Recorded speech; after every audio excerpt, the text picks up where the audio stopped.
Ya. Hola, esta es la ayudantía número 9, pero primero que nada vamos a partir un poquito con la ayudantía 8, porque acá faltó ver el tema del coeficiente sísmico, lo cual es algo muy importante ya que tenemos que determinar un coeficiente de diseño para poder diseñar básicamente una estructura de forma correcta, y para ello tenemos que ver el tipo de estructura que tenemos, el material, el suelo y su ubicación. Y con eso podemos determinar todos estos parámetros para finalmente llegar a lo más importante que sería el coeficiente máximo, el mínimo y el dinámico. Y en base a ellos tres, calcular el coeficiente sísmico de diseño.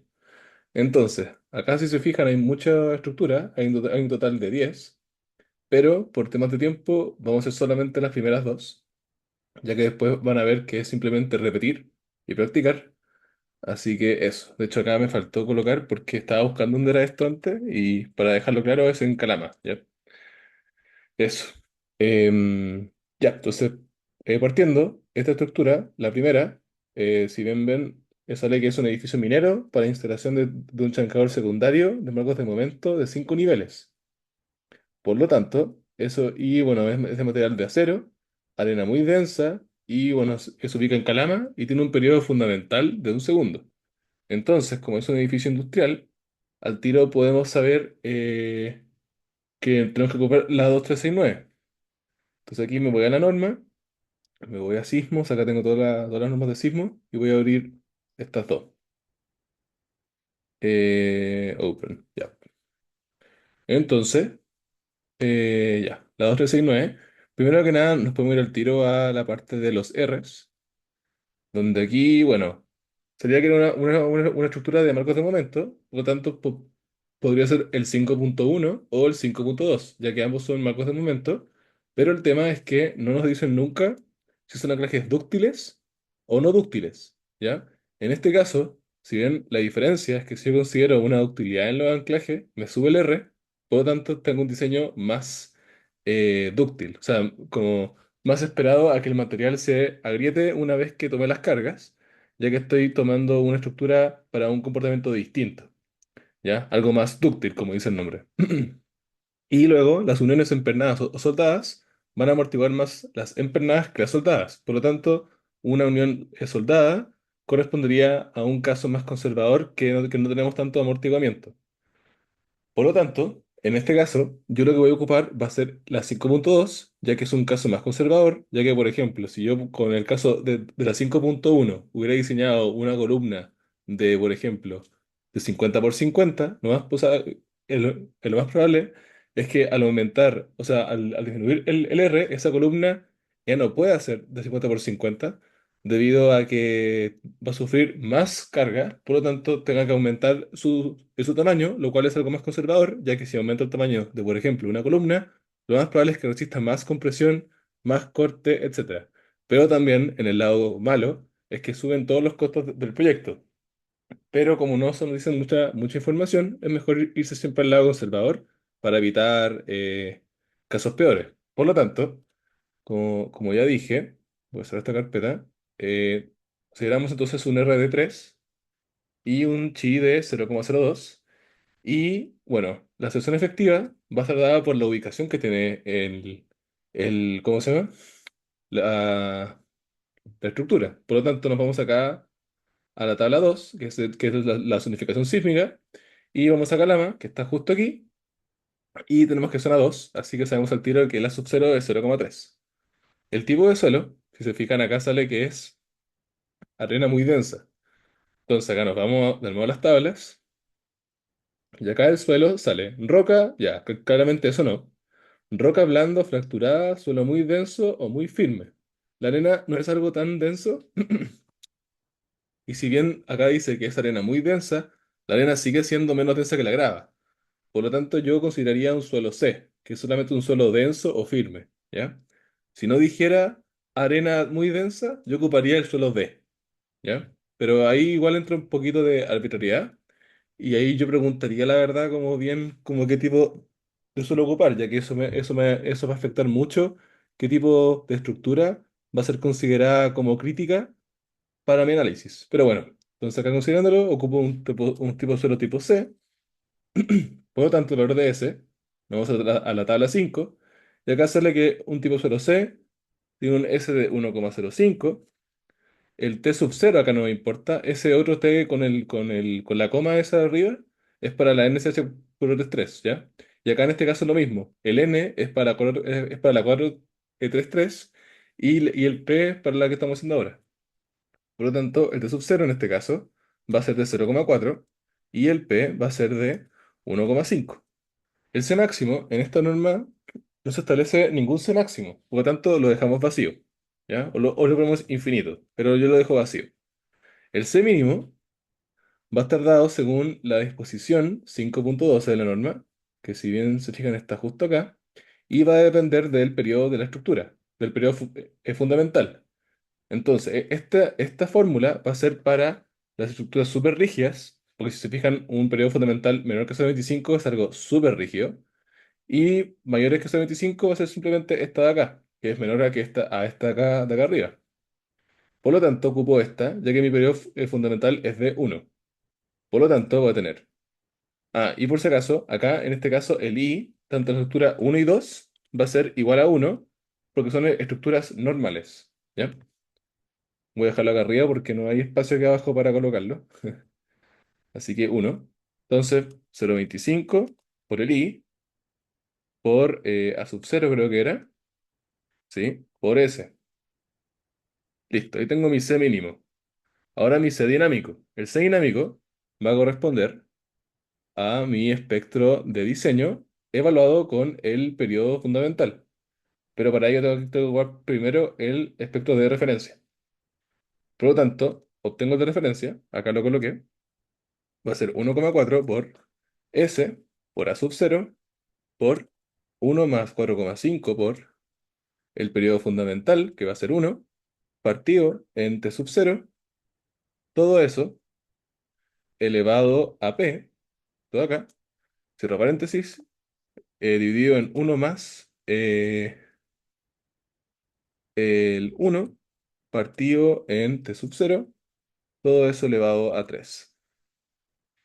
Listo, y eso me da una segunda aceleración de referencia de 0,5 y el de diseño va a ser 0,7 veces, chuta, ya, 0,7 veces em, acá, por el I, el 1, por el espectro de referencia, dividido en R,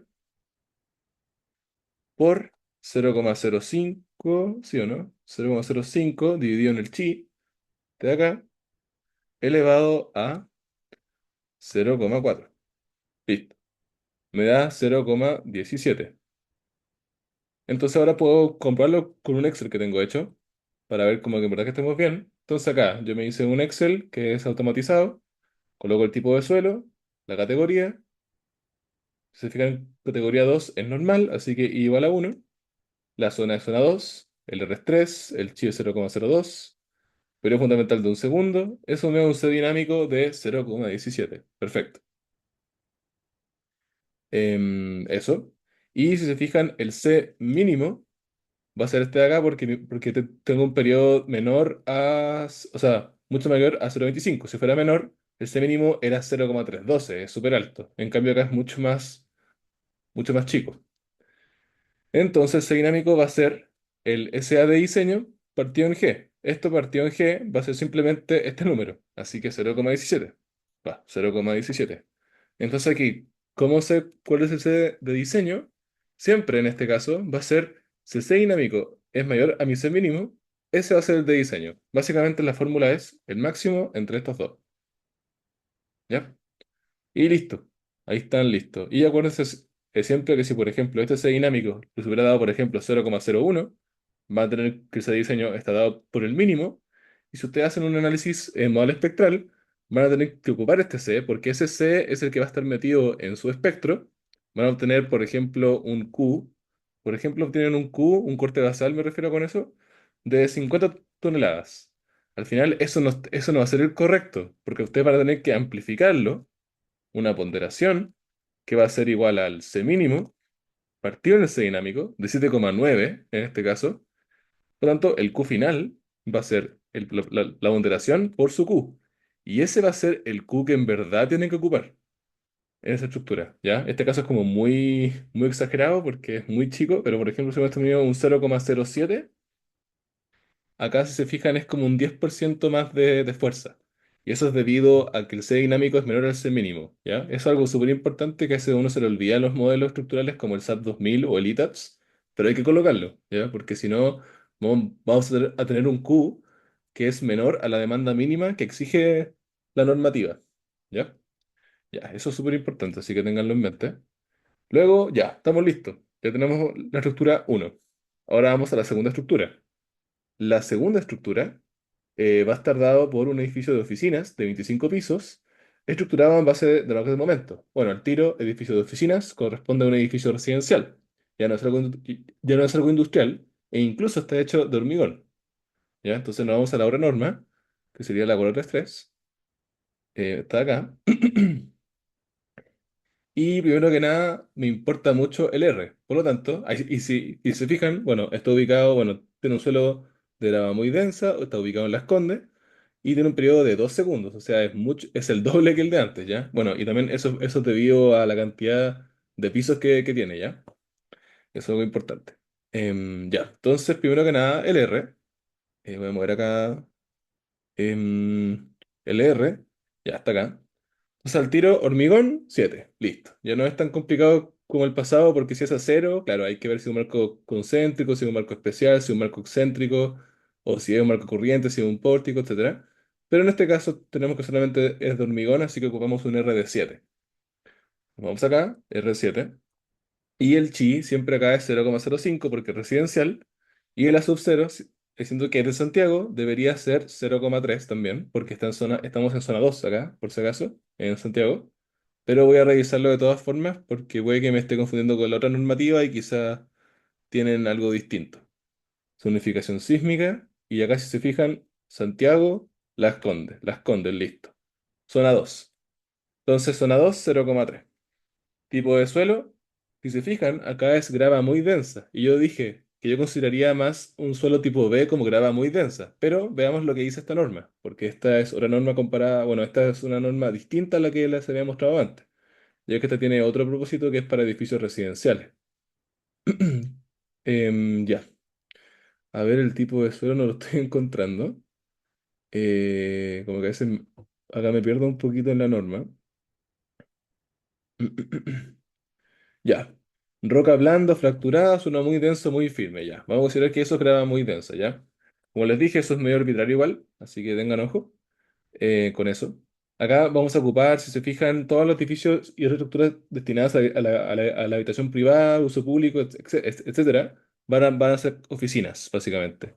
Porque, por ejemplo, para categoría 3 tienen que ser bibliotecas, museos o asambleas gigantes, escuelas incluso.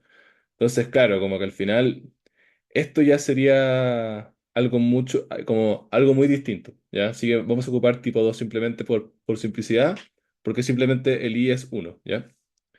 Eso, ya. Entonces vamos a tener que el tipo solo es B, entonces vamos a obtener el valor de S y de todos los otros parámetros, según las tablas que están acá abajo, ya. El S va a ser uno, el T con la coma, no me importa el T sub 0, me importa el T con la coma arriba, sería 0,35. El N, no el P en este caso, vamos a tener que es 1,33.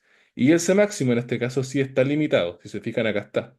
El C máximo va a ser 0,35 veces este valor de acá. Entonces 0,35 por S, por la sub 0 partido en G, listo. 0,105. Ese es mi C máximo. Y si se fijan, es súper bajo. ¿Ya? Es muy bajo.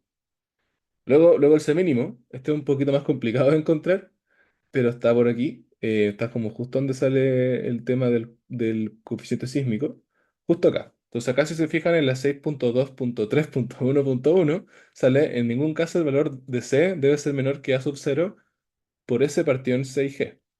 Por lo tanto, el C mínimo va a ser A sub 0 por S partido en 6. 0,05. Si se fijan, el rango es súper limitado, es solamente 0,051. O sea, es 0,055, perdón.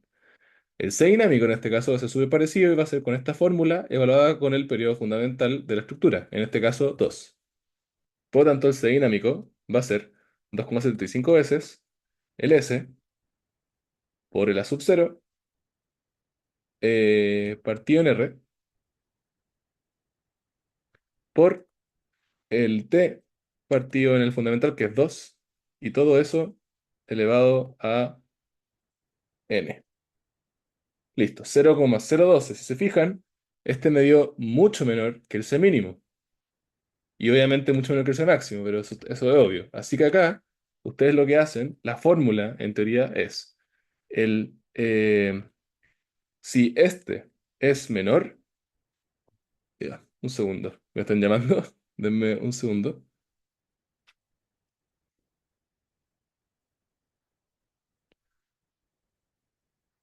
Ya, ahora sí, que me están llamando.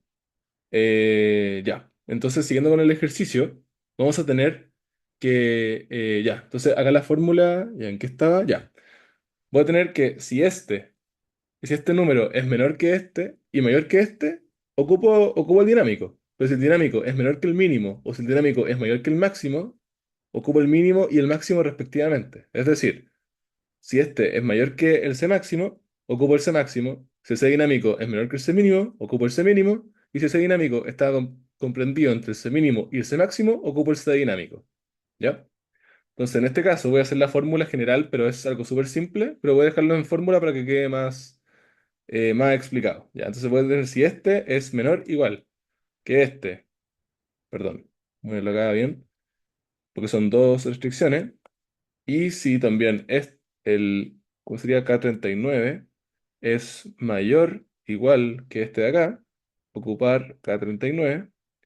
Y si no, eh, si, bueno, filo, es como un poco largo hacerlo en fórmula, la verdad, como que es muy necesario incluso, así que voy a poner simplemente 0,05. ¿Ya? Y listo, ahí estamos listos. Y acá fíjense bien qué es lo que pasaría lo que les dije antes, ¿ya? Acá, por ejemplo, si tuvieran tenido un peso, por ejemplo, un peso de la estructura de 300 toneladas, el coeficiente sísmico, o sea, perdón, el corte basal, cuando hagan esto en un análisis espectral, ¿ya? Nunca estático, sino que espectral, les va a dar que va a ser 300 por esto. Y ese va a ser el corte que tienen en su estructura. Pero ustedes saben que ese C dinámico es menor que el C mínimo que tienen ustedes. Por lo tanto, van a tener que hacer una ponderación. La ponderación en este caso va a ser de el C mínimo partido en el C dinámico, que va a ser 4,3.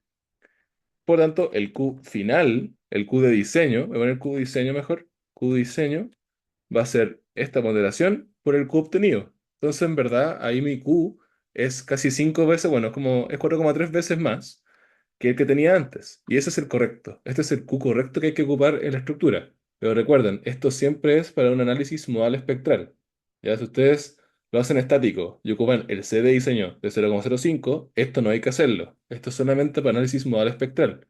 De hecho, en la norma aparece, por ejemplo, en la 2369, eso aparece en la 5,12, aparece justo acá, que sale, si el esfuerzo de corte basal Q sub 0 en un análisis modal espectral resulta menor que este valor, tienen que multiplicar todo por Q mínimo partido en Q sub 0, que es lo que acabamos de hacer. Y en la 433 está un poquito más escondido, pero básicamente dice lo mismo, ¿ya? Así que no hay que buscarlo, pero voy a buscarlo rapidito y si no lo encuentro, bueno, créanme, porque sí es así. Em, de hecho, incluso acá sale, en caso que dicho componente, el valor del corte básicamente sea mayor que el de antes, se puede multiplicar por un factor para reducirlas, ¿ya? Así que es como lo mismo, pero hacia abajo. Pero no estoy encontrando el del mínimo. Mm, a ver, debe estar al lado del significado del mínimo, como por acá debería estar. Por... Ya, no lo encuentro, pero créanme, ya es lo que les dije recién, porque es el mismo lógica en cada norma, ¿ya? Así que eso. ¿Qué iba a decir que voy a poner acá? Ya, entonces ahora vamos a la ayudantía 9, que es la que en verdad yo toqué hoy día. Ahí, bueno, con el resto de las estructuras pueden seguir ustedes si tienen duda de qué reconsiderar o qué amortiguamiento, etcétera, para poder como practicar. Yo les diría que hagan este tipo de cosas. este tipo de ejercicios, ya que pueden aparecer en alguna de sus pruebas. Por lo tanto, igual es importante. ¿Ya? Así que eso. Ya. Entonces, ahora vamos a la ayudantía 9, que básicamente es un análisis por pushover. ¿Ya? Lo que vamos a tener es que vamos a tener muchas cargas horizontales, las cuales van incrementando mediante una distribución triangular, como bien sale acá abajo. Voy a ponerlo en negrita para que se vea mejor. Distribución triangular. Invertida, ¿ya? Porque claramente aquí es más grande que acá abajo. Eso es lo que quiere decir invertida, que es más grande arriba que abajo. Y también vamos a tener una relación constitutiva de piso, en la cual es algo muy importante, ya que antiguamente nosotros lo que hacíamos en los elementos es que asumíamos, por ejemplo, en análisis estructural o en dinámica, siempre asumíamos que la rigidez era constante y que no cambiaba con el tiempo. Pero eso en verdad nunca pasa, porque en verdad los materiales sufren una deformación inelástica al exponerse a fuerzas muy grandes. Porque, por ejemplo, aquí lo que quiere decir este gráfico es que voy a tener una rigidez elástica de 100 toneladas fuerza centímetros, de hecho voy a colocarlo acá, pero aquí todas las fuerzas están en toneladas y todos los desplazamientos están en centímetros, ¿ya? Entonces, si yo tengo una fuerza de 125 toneladas, esto se va a desplazar 1,25 centímetros como máximo, y luego, una vez que supere esta deformación debido a esa carga que puede tomar, va a empezar a deformarse inelásticamente. Entonces aquí estas fuerzas, por ejemplo, ya, un resumen súper rápido. Voy a poner FI, que es hacer la fuerza de fluencia, 125 toneladas fuerza. Luego tener una rigidez de elástica, KE, de 100 toneladas fuerza por 1 centímetro. Y voy a tener un desplazamiento de fluencia que va a ser de 1,25 centímetros. Y luego también voy a tener un K inelástico de 5 toneladas fuerza centímetro. Si se fijan, baja mucho, ya que, de hecho, va a bajar siempre. Nunca el K inelástico puede ser mayor que el K elástico, ya que el K inelástico considera que el material es, ¿cómo se llama? Está agrietado, ¿ya? ¿Y eso por qué? Porque al final se rompió con las cargas y por tanto su inercia disminuyó, lo cual generalmente pues, genera este decaimiento de la rigidez. Luego, ¿qué más iba a colocar acá? Eso. Entonces, por ejemplo, acá voy a poner desplazamiento. Entonces, si yo quiero, a ver, mejor pongo acá esto y pongo fue F. Ya. Entonces, si yo tengo el desplazamiento siempre va a estar dado, ya primero que nada, supongamos que tenemos una fuerza de 100, ¿ya? Si tengo una fuerza de 100 toneladas, ¿cuántos centímetros se me va a desplazar? Va a ser los 100 partido en el caso E, ¿verdad? 1 centímetro. Si subo esto a 125, 1,25. Si bajo esto a 60, 0,6. Ya es súper simple. Pero ¿qué pasa si yo supero los 125? Si yo pongo 130, ¿esto está bien? 1,3. No, porque al final yo hasta acá tengo la rigidez elástica. Si se fijan acá en mi fórmula, yo tengo el K elástico, no tengo el K inelástico. ¿Ya? Entonces acá lo que hay que hacer, básicamente es una ecuación bien simple, que vamos a entender un poquito más adelante, pero esta es la parte más, en teoría, complicada de este tipo de ejercicios, porque hay que considerar esta relación constitutiva, ¿ya? Porque sin esto, la verdad, esto es análisis estructural y lo pueden sacar de una. Pero acá está la parte en teoría complicada del ejercicio. Entonces, si yo tengo 130, lo que tengo que hacer es colocar el máximo valor del FI partido en el caso E, o sea, perdón, no el FI, sino que esto, perdón, acá me estoy enredando un poco. Ya, claro, sí, el máximo entre esos dos, o el valor de el desplazamiento en fluencia, más, entre paréntesis, la fuerza que yo tengo menos la fuerza de fluencia, porque yo quiero ver la fuerza que hay en la parte inelástica dividida en el K inelástico. Listo. Si se fijan, aumentó de 1,3 a 2,25. ¿Y eso por qué? Claro, porque yo antes estaba teniendo 1,3 porque había colocado la fuerza dividido en el elástico, que eso me da 1,3, lo cual es mucho menor a lo que en verdad sucede, que es que ya se deformó 1,25 una vez que llega a 125. Esto es lo mismo que poner, voy a poner un poquito más simple, va a ser el FI partido en el KE más esto que está acá al lado. Porque esto es lo mismo que el UI, ¿ya? UI mejor.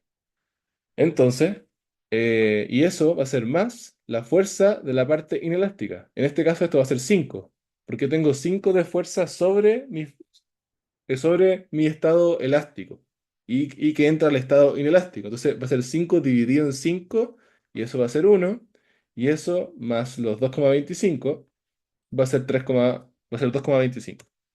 Y listo, ahí está. Entonces, por ejemplo, si tuviera cada 60 vuelve al caso elástico y este controla, porque este me va a dar 0,6 y este me va a dar negativo, porque claramente acá esto me va a dar negativo, -13, ¿ya? Y eso es porque aún no llego al estado inelástico, ¿ya? Entonces esa es la fórmula en teoría que tienen que hacer para calcular este tipo de relaciones. Entonces ahora siguiendo con el ejercicio, nos piden determinar, bueno, varias cosas. De hecho, acá no las coloco en el enunciado, pero sí nos dice que hay que colocar un factor de carga de 0, 1, 1,1, 1,2, etcétera. Ese factor de carga se refiere a una amplificación. Ya, por ejemplo, si yo tengo una fuerza de 10, bueno, ahí lo vamos a ver en el ejercicio, en el ejercicio en verdad. Así que voy a seguir y ahí van a ver a qué se refieren estos valores de acá. Entonces, primero que nada, armo una tabla con cada piso de ascendente a descendente de 5, 4, 3, 2, 1, que son 5 pisos, y coloco el K elástico. Este K1 es el K elástico y el K2 es el K inelástico, ¿ya? Le pueden poner KE o KI o K1 y K2 mientras se entienda que están separados. Luego, la fuerza de fluencia está dada. El desplazamiento de fluencia pueden calcularlo, pero en verdad aquí en la tabla sale que es 1,25, así que da lo mismo. Y este PREF es básicamente estas fracciones calculadas. Si se fijan, son números decimales porque esto no va a dar exacto. Ya, entonces con eso podemos obtener las fuerzas laterales en cada piso, ¿ya? Entonces, en el piso 5 obviamente voy a tener la carga simplemente de 41,7. Pero acá está lo importante, este es el lambda que les decía yo. Entonces, 0 va a dar 0 porque no hay carga. 1 es la misma carga por 1. Esto es la carga por 1,1, la carga por 1,2. Si se fijan, es 1,2 por la carga. Y así con todos los casos para cada piso. Entonces al final acá estoy viendo una amplificación de la carga y así es como se hace un análisis pushover. Uno analiza distintas ponderaciones de carga para una misma estructura y uno ve lo que sucede con su deformación y su corte, como vamos a ver más adelante. Luego, el corte de entre pisos, si se fijan acá yo coloqué fuerzas acumuladas por piso. Y eso es porque al final ustedes su corte, por ejemplo, cuando estén aquí arriba, no sé si ven mi mouse, pero bueno, si están en el quinto piso, van a tener una fuerza de 41,7. Luego en el de abajo teníamos una de 33, pero el corte acumulado, es decir, va a ser 41,7 más 33,3, y eso me va a dar 75 aproximadamente. ¿Ya? Entonces, el corte en teoría va a ser la acumulación del corte lateral en cada piso. Eso se puede ver acá, por ejemplo. El primer piso, claro, va a ser 41,7 y luego el piso de abajo va a ser los 41,7 más el corte que había antes. Luego el piso 3 lo mismo, va a ser el corte acumulado que tenía antes más el corte en ese piso y así para cada piso.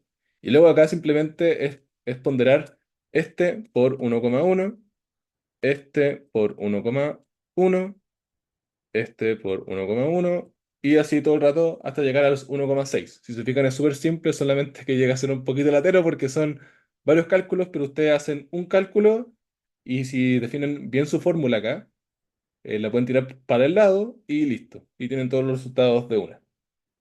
Eso. Luego vamos a tener una deformación de entrepiso. Esta es la deformación que sufre cada piso por su cuenta. ¿Ya? Entonces, obviamente los pisos de más arriba van a ser los que menos sufren de deformaciones propias, ¿ya? Porque el desplazamiento acumulado, que es el de acá abajo, van a ser las mayores, pero de por sí van a ser las menores en un principio porque sufren el menor corte acumulado. ¿Ya? Eso es algo súper importante. Entonces, aquí ustedes aplican la fórmula que les acabo de mostrar antes, ¿ya? Porque ustedes quieren obtener este desplazamiento. Y ese desplazamiento va a depender si el sistema es elástico o inelástico. Bueno, si es inelástico, es ambos. Es elástico más el caso inelástico. Entonces aquí sacan la deformación de cada uno de esos pisos en base a la fórmula que les mostré antes, para cada piso y para cada ponderación de carga. Y si se fijan, acá lo que importa mucho analizar es en cuál caso tenemos un caso inelástico. Por ejemplo, en el piso 5 al 4, en todo esto, acuérdense que el U crítico, o sea, el U para el UI es 1,25 centímetros. Entonces, al final acá tengo que ver, al final acá el piso 5 y 4 nunca se genera un caso inelástico, ¿ya? Como que siempre está en el caso elástico, incluso con la ponderación de cargas, ¿ya? Luego en el piso 3, bueno, acá está, ¿cómo se llama? El piso 3 está elástico, elástico, elástico, y acá cuando se pondera con 1,3 ya es inelástico. Inelástico, inelástico, inelástico. Luego el piso uno, si se fijan, es solamente elástico en la primera ponderación de carga, pero así exacto. Y luego ya es inelástico completamente hasta deformarse incluso 16 centímetros, que es harto, ¿ya? Bueno, y la fórmula es la misma. Si se fijan, es la misma que hicimos antes, solamente que aplicada en una tabla. Y luego, el desplazamiento por piso, acá se ve al revés. Se ve del piso uno al 5 porque el acumulado aquí va a ir hacia arriba y no hacia abajo como en el caso del corte. Entonces el piso uno empezamos desde acá abajo, 1,25. Por tanto, el piso 2 va a ser el 1,25 más el 1,17 de arriba. Luego el piso 3 va a ser lo mismo y así cada rato. Y para los otros casos se hace igual, solamente que se suman las respectivas columnas. Por ejemplo, 3,75 y luego acá le sumo el de arriba. Y listo. Ya, una vez que tenemos todos estos valores, hay que graficar desplazamientos laterales de piso, hay que graficar el corte basal versus desplazamiento del techo. Y finalmente el corte de piso versus deformación de entrepiso. Y con ese gráfico estamos listos para analizar el pushover completo de forma fácil, ¿ya? Porque vamos a ver ahora después un caso que es más complicado. Si se fijan, acá hay algo muy obvio que a medida que yo amplifico la carga, voy a tener mayores deformaciones de piso, debido a que tengo un mayor corte, por lo tanto se me puede generar eh, un caso inelástico más rápido en la parte inferior de la estructura, ¿ya? Por ejemplo, acá en el caso uno teníamos un desplazamiento de 1,25, pero ya 1,6 veces la carga, la acumulación de corte es tan grande que ya solamente en el primer piso se desplaza 16,25 centímetros, ¿ya? Luego, el corte basal versus desplazamiento de techo, lo que quiere decir esto es que a medida que nosotros aumentamos el corte, lo que les dije recién, mientras aumentamos el corte, estamos llegando a un desplazamiento del techo cada vez menor, o sea, mayor. Y luego este caso muestra lo mismo que lo de acá arriba, solamente que para cada piso. Y como se puede ver en el piso 4 y en el piso 5 nunca, nunca se llega a la parte inelástica, que sería una vez que llega a los 1,25, que sería acá. Entonces esto es lo que muestra este gráfico, que al final el corte basal en los pisos 4 y 5 si bien es alto, 120, nunca llega a la zona inelástica, mientras que los valores del uno ya es casi el doble del corte basal si llega a una deformación de entrepiso inelástica. ¿Ya? Bueno, con eso estamos listos con este ejercicio. Me imagino que se entendió. Y ahora vamos al ejercicio 2, que es lo mismo. Nos piden muchas más cosas. Si se fijan, es súper denso, pero básicamente es lo mismo, solamente que con un código, ¿ya? Y es un caso más general y que ustedes deberían entender mucho mejor.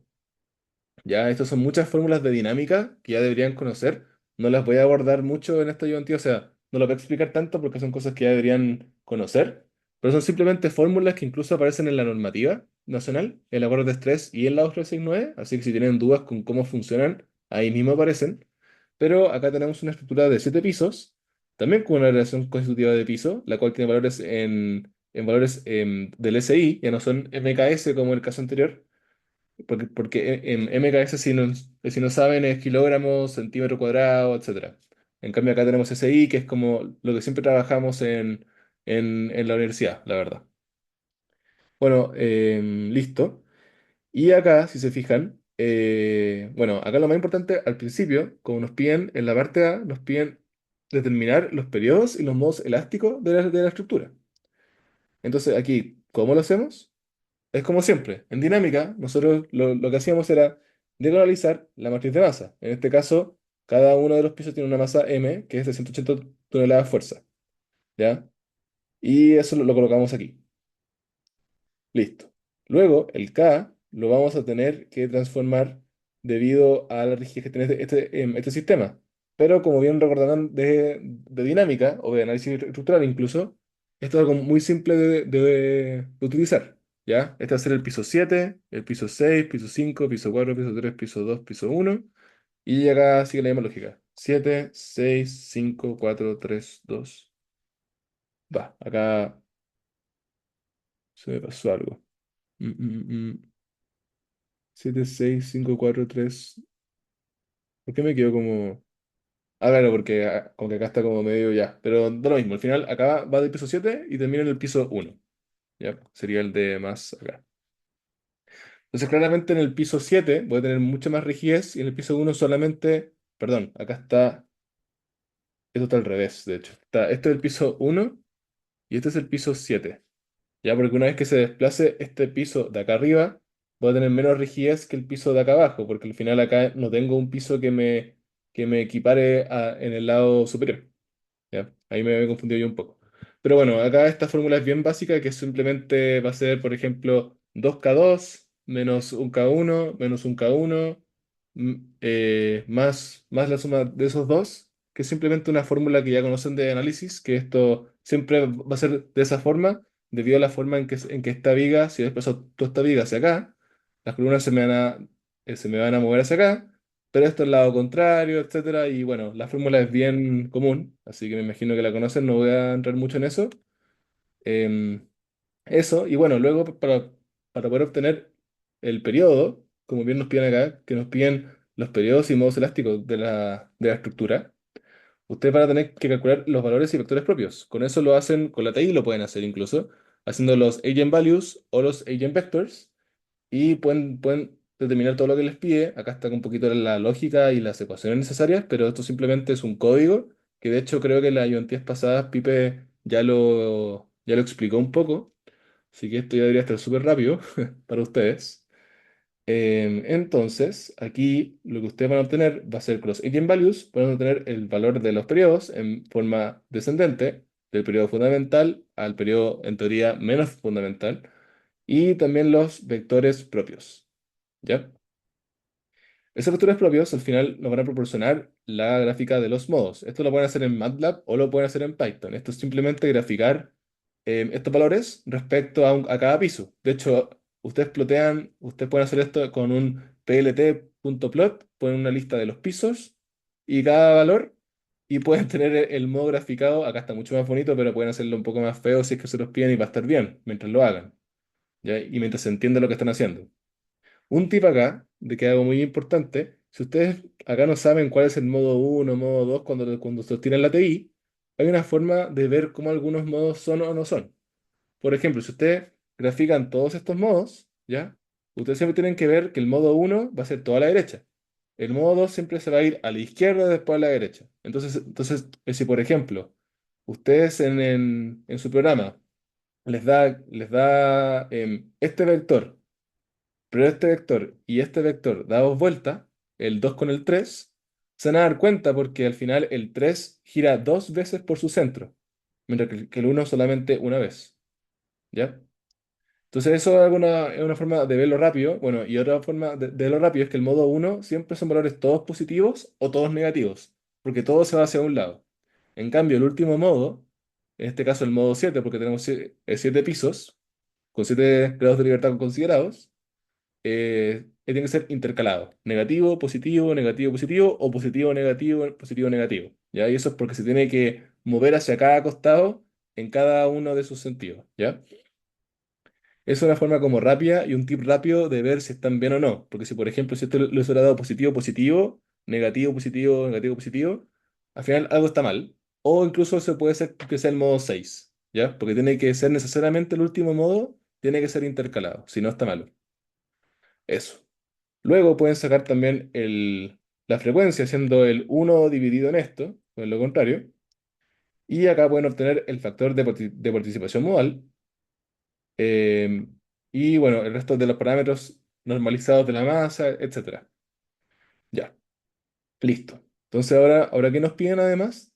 determinar el vector de las fuerzas laterales asociados al primer modo de vibrar y amplifíquelo hasta producir el inicio de la fluencia en el primer piso. Considera este patrón de fuerzas laterales como PRF. Entonces, acá nos piden básicamente que obtengamos unas fuerzas necesarias para solamente tener un desplazamiento justo de fluencia en el primer piso, que de hecho, si se fijan, es lo mismo que estaba en este caso, que es 1,25. Por lo tanto, acá lo que tienen que hacer ustedes es hacer básicamente una prueba de error hasta llegar a este resultado. Si se fijan, el UI es 0,016 porque ustedes van a tener, el UI está en metros, van a tener que el UI va a ser el, perdón, el FI partido en el KE. Listo, ¿ya? Es lo mismo de antes. Entonces, ¿ustedes qué hacen acá? Ustedes hacen que el PRF del piso uno, ¿cómo sale acá? Ustedes quieren que el piso uno se desplace tanto, el S1 va a estar dado según esta fórmula que ya calculamos acá arriba, y pueden obtener con la rigidez el valor del U1. Y con esto básicamente pueden obtener el PRF necesario para poder obtener lo que les piden. ¿Ya? Entonces, de hecho acá me enredo un poco porque... em, claro, porque al final, ya sí. Sí, al final es simplemente siguiendo estas fórmulas van a poder llegar hasta el mismo resultado. ¿Ya? Básicamente una fórmula que va a depender principalmente del UI y de la matriz de rigidez. ¿Ya? Entonces, en este cálculo, la matriz de rigidez elevado a -1, que es la que tenemos acá arriba, eso por el SN, que en este caso queremos que el primer piso se desplace tanta cantidad, le ponemos S1 y listo. Y ahí reemplazan el S1 con lo que les dio acá, el U1 con lo que les dio acá, y el UI con el que conocemos, que es 0,016, y eso nos va a tirar el P de referencia de cada uno de esos pisos. ¿Ya? Listo. Entonces, luego, utilizando ese mismo P de referencia, hay que hacer un análisis pushover. Básicamente lo mismo que hicimos antes, ¿ya? Lo hacen, tienen que llegar hasta el final, tienen que hacer todo el proceso que hicimos anteriormente, que va a ser todo esto que está aquí, ¿ya? Pero de nuevo, o sea, todo esto que está acá, perdón, pero de nuevo, van a llegar a estos resultados, que es el desplazamiento, en este caso, el desplazamiento de entrepiso, ¿o no? Desplazamiento, sí. Ah, no, mentira. No, ese es el desplazamiento total. Ya, entonces ahí está el gráfico. Y bueno, todo esto lo pueden ver en un programa. De hecho, acá lo tengo, creo que como que colocado. Entonces, por ejemplo, los datos generales del problema, tenemos la cantidad de pisos, la matriz de rigidez, que van a ser una matriz diagonal de 180, la matriz de rigidez, la matriz de posfluencia, la fuerza de fluencia en cada piso, y bueno, el UI. Luego la matriz la diagonalizamos. Bueno, obtenemos el K, etcétera, los factores propios con los eigenvalues. Acá también, listo.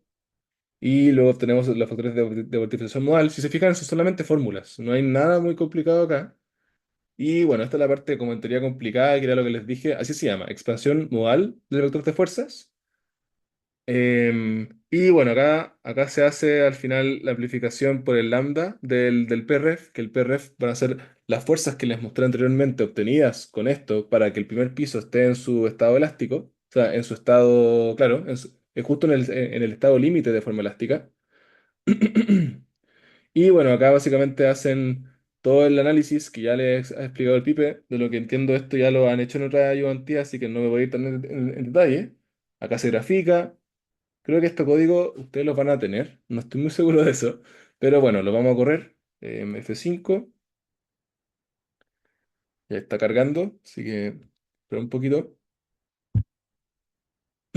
Igual avísenme si no tienen estos códigos porque puede que no lo esté explicando y sea necesario explicarlo, ¿ya? Pero de lo que yo he entendido, esto ya lo han visto y ya saben cómo hacer estas cosas de dinámica, así que no me adentro tanto al código porque igual es algo que ya deberían saber ustedes.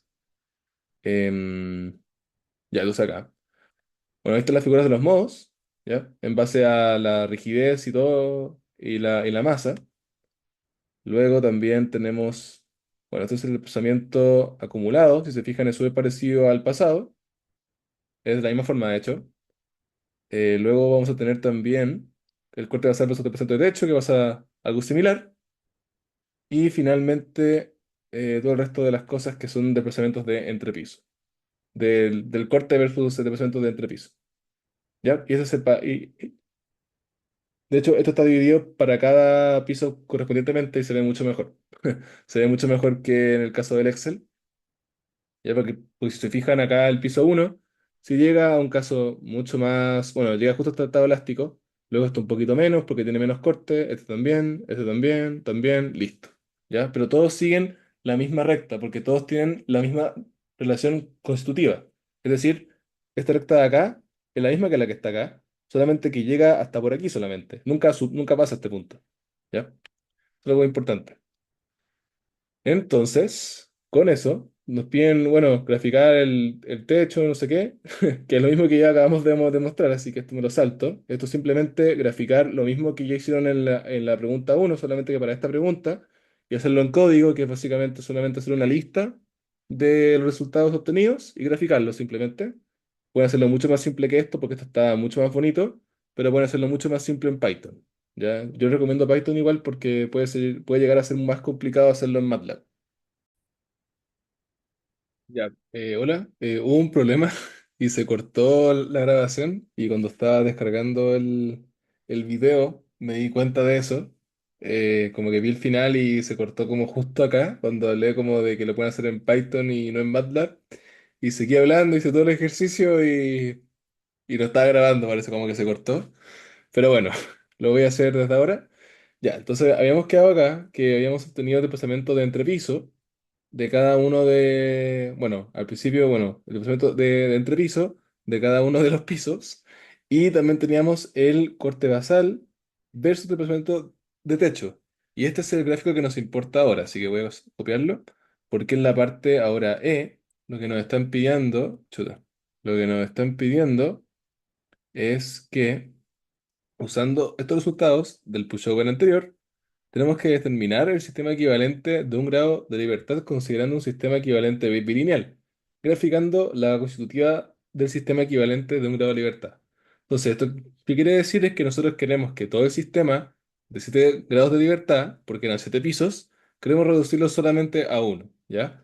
Y también queremos ver el sistema equivalente bilineal, que quiere decir en ambas direcciones, con carga en ambas direcciones. Y para ello necesitamos aplicar lo que establece el libro de Chopra. Como ustedes habrán visto en dinámica de estructuras, ustedes deben haber visto este tipo de gráficos y este tipo de ecuaciones, ¿ya? Donde todo está en base a esta ecuación de acá, que es la típica de dinámica, y que por lo tanto nosotros lo que tenemos que hacer acá es obtener una curva idealizada, ¿ya? Porque la curva real, esta punteada, va a ser dada por la curva que tenemos aquí, que si se fijan, esta es la curva que obtuvimos para el corte basal versus desplazamiento del techo para la estructura de análisis. Entonces, nosotros ahora idealizamos esto. ¿Y cómo lo hacemos? Bueno, tenemos que obtener hartos resultados en base a esta valor de acá, a esta pendiente, esta valor de acá y esta otra pendiente. Entonces, ahora hagámoslo. Bueno, entonces el sistema que queremos lograr es el sistema, una vez que se forma justo el sistema elástico en el primer piso, y hasta el máximo lambda, que es de 1,6. Y esa línea roja va a ser la idealizada, mientras que el azul es la real. Por lo tanto, lo que nosotros hacemos acá es, ya, tenemos el lambda, que en lambda igual a 1 tenemos un corte de 400. Luego, para un lambda de 1,6 tenemos un corte de 640. ¿Ya? Todo esto lo pueden obtener a partir del código que hayan creado. Luego, el desplazamiento de fluencia, tanto en la zona elástica como inelástica, va a corresponder a este valor que está acá abajo, 0,7, y en este caso de acá sería, bueno, 4,4 aproximadamente. Con eso, entonces, podemos sacar la rigidez del lado elástico. ¿Cómo lo hacemos? Como siempre. Corte basal partido en desplazamiento. Corte basal 400, desplazamiento 0,76, nos da una rigidez de 523 kN por centímetro.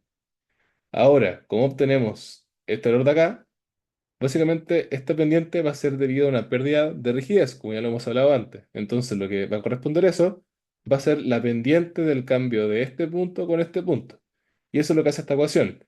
Agarra el corte menos el corte anterior, dividido en el desplazamiento final menos justo en el caso elástico. Y eso nos da 66,26. Si ahora esto lo dividimos en la rigidez, para básicamente tirar todo esto para abajo, podemos obtener el alfa, que es 0,12. Esto quiere decir que la rigidez se pierde en un 87%. Es decir, la rigidez es un 13% de lo que era antes, una vez que pasa a esta parte de acá. Eso es lo que quiere explicar este alfa. Luego, la masa uno asterisco se refiere a la masa uno eh, normalizada del periodo fundamental uno que obtuvimos en la parte inicial del ejercicio. Y bueno, esta es la frecuencia angular que va a tener el periodo fundamental uno que va a ser uno a partir del periodo, y luego su participación modal, y finalmente su vector propio. ¿Ya? Y con eso queda solamente un valor porque estamos viendo para un periodo y un caso específico. O sea, y un grado de libertad. Entonces tenemos este caso de acá. Entonces, con eso, al final podemos obtener que este valor de acá, este que está aquí, en el valor, en el eje Y, que va a ser la fuerza equivalente, va a equivaler a la carga dividido en la masa normalizada. Y eso nos va a dar este valor de acá. ¿Ya? Y luego el desplazamiento que va a ser este valor de acá, va a ser, como bien sale acá en la fórmula de aquí, va a ser el desplazamiento hasta la parte elástica, dividido en la potenciación modal por el vector propio. Eso es lo que hacemos aquí. Y listo, tenemos eso. Entonces ahora tenemos este punto y este punto, y sabemos que acá está la pendiente. Ahora, ¿cómo tenemos este punto? Este punto va a depender mucho hasta donde nosotros queramos llegar. Por ejemplo, aquí yo estoy llegando hasta 0,04, pero puedo alargarlo si quiero, 0,06. Este valor es un valor dado que yo me coloco para poder armar mi recta. Puede ser incluso 0,1 o, perdón, 0,01 para que quede un poquito más cortito. Entonces, este es el valor que importa. Y ese valor de acá, si se fijan, si recuerdan por el gráfico, sabemos que esta pendiente va a ser alfa por la frecuencia angular al cuadrado. Por lo tanto, eso es lo que se hace acá. Si se fijan, vamos a tener el i que teníamos anteriormente, que va a ser este punto de acá, más el alfa por este al cuadrado, por n cuadrado 5 6. Acá me enredé un poco. Ya, claro. Por la diferencia del x que estamos calculando. ¿Ya? Entonces, claro, el gráfico va a ser exactamente el mismo, porque si se fijan acá, en 0,4 llega hasta 0,01 y acá el 0,4 sigue siendo 0,01, ¿o no? Sí. 0,0, espérate, ¿por qué me está...?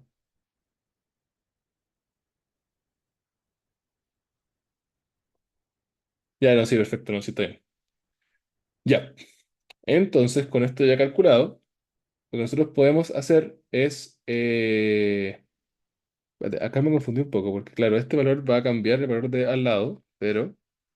Eh, como si esto es cero, bueno, no cero, pero 0,06, perdón, 0,006, me dieron un valor similar a este. Claro, ya no, entonces está perfecto. Es lo que les dije antes, ya. Estaba corroborando que lo que le haya dicho sea correcto. Entonces ahora ya tenemos el sistema de un grado de libertad idealizado. Ahora lo que nos piden en la parte F es considerar la componente ns de un registro llamado Viñal Salto y utilizar las propiedades del sistema que obtuvimos acá. Y hay que considerar un 5% de amortiguamiento y que el sistema tiene una constitutiva bilineal. Hay que graficar la historia de desplazamiento versus tiempo de la relación fuerza-desplazamiento. Entonces ya, nosotros vamos a tener la típica ecuación en donde al final este registro Viñal Salto va a ser un TXT que ya no tengo abierto en MATLAB porque lo cerré y se me demora mucho en abrir. Así que se lo voy a explicar porque como antes grabé esta cosa ya me estaba apagando el computador y iba ya a terminar la ayudantía, pero vi que no se grabó, así que esta fue la parte que faltó.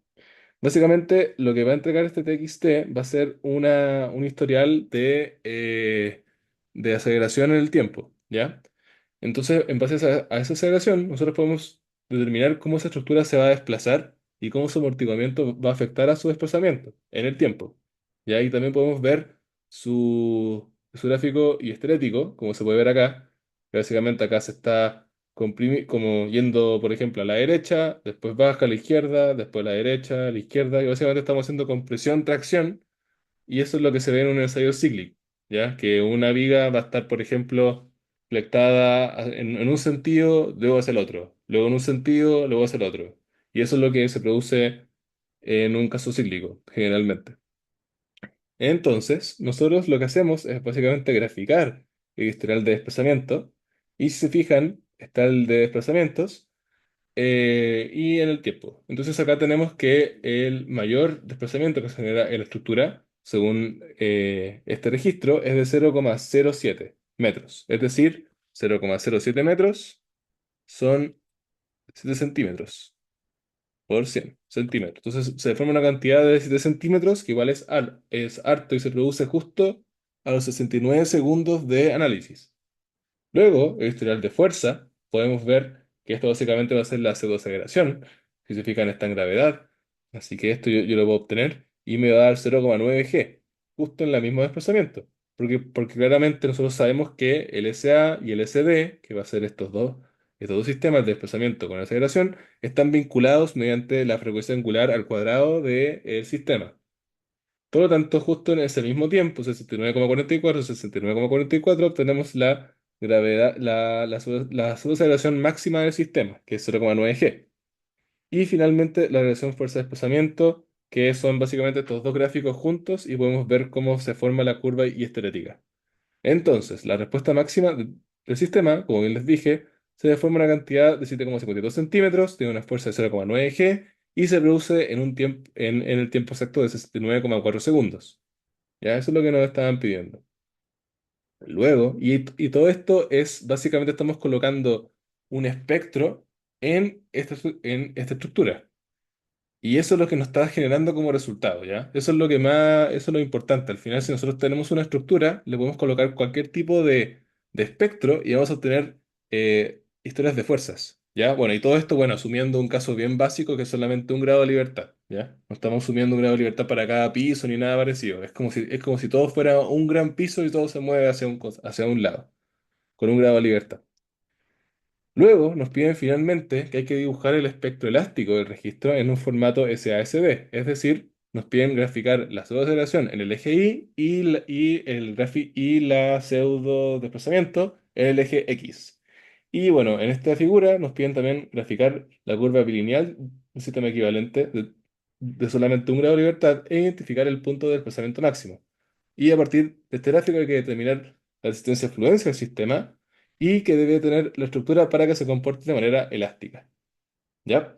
Entonces, porque nosotros ya sabemos que nosotros estamos considerando un caso inelástico, pero tenemos que saber también qué hubiera pasado si no lo hubiéramos hecho, a qué exposición debería estar el sistema para poder ser diseñado en base a un espectro elástico.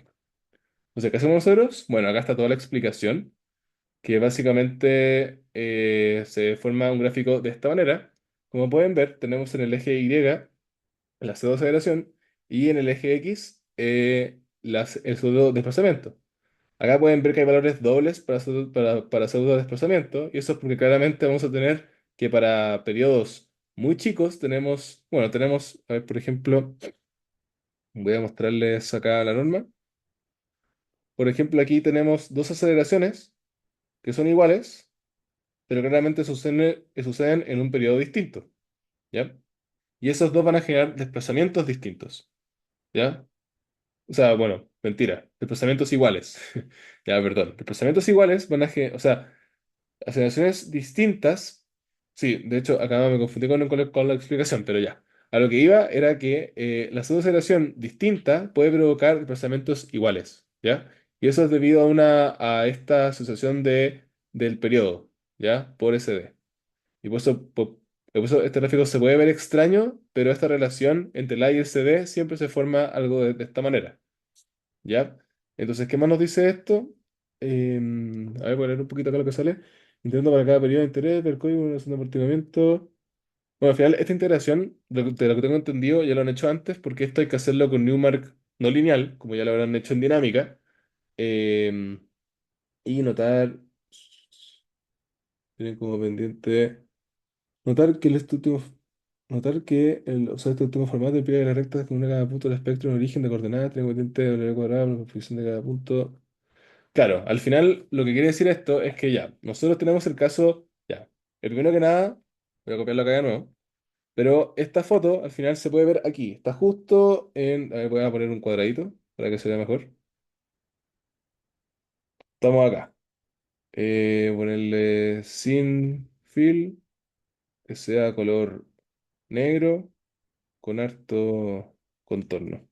Ya, entonces esto que estoy mostrando acá es este gráfico.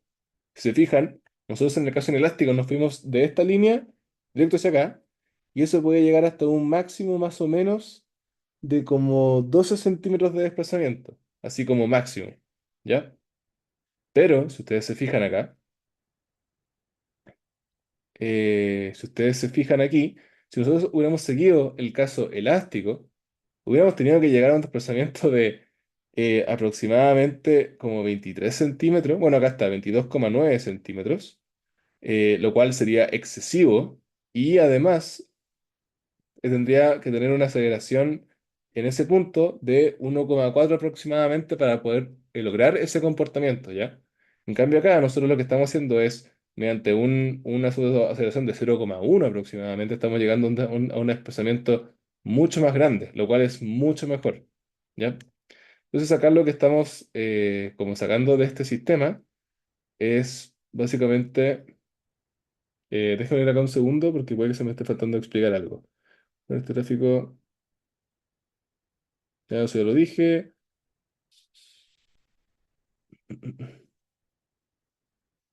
Ya, claro, al final, bueno, obviamente esta respuesta elástica es la correcta porque es la que justo sigue la misma pendiente w al cuadrado. Si se fijan, acuérdense que la pendiente es w cuadrado, como se muestra aquí. W cuadrado porque es la idealizada. Recuerden que no estamos ocupando la real, sino que la idealizada.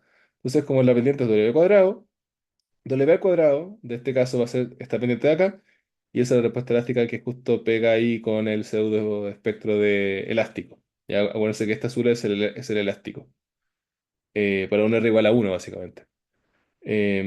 Luego vamos a tener una fuerza equivalente, de hecho acá está, que es de 1,42 G, ese valor de acá, y finalmente el periodo para el que se provoca todo esto, recuerden que es de 0,8065, que es lo que obtuvimos en un principio en la parte de acá.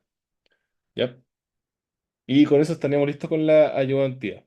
Básicamente acá lo que van a tener que entender, porque esta última parte es la más complicada, más enredada quizá, en verdad tienen que fijarse que al final, en base a nuestro desplazamiento, o sea, a nuestro corte basal versus desplazamiento de techo, podemos idealizarlo en un grado de libertad y así analizar espectros cualquiera para esta estructura. Porque si fuera de muchos grados de libertad, si bien se puede hacer, el, ca- el cálculo es mucho más grande y no se podría hacer tan fácilmente con los códigos que le ha mostrado Pipe estos últimos días. Así que eso es lo más importante de esta ayudantía, la verdad. Estas últimas partes nada más para que entendieran lo que se puede obtener en base a estos espectros y cómo cambia el efecto elástico respecto al inelástico. Así que eso, bueno, ojalá se haya entendido todo y cualquier duda o lo que sea, le preguntan a mí, al profesor o al Pipe. Así que eso, ojalá se haya entendido todo.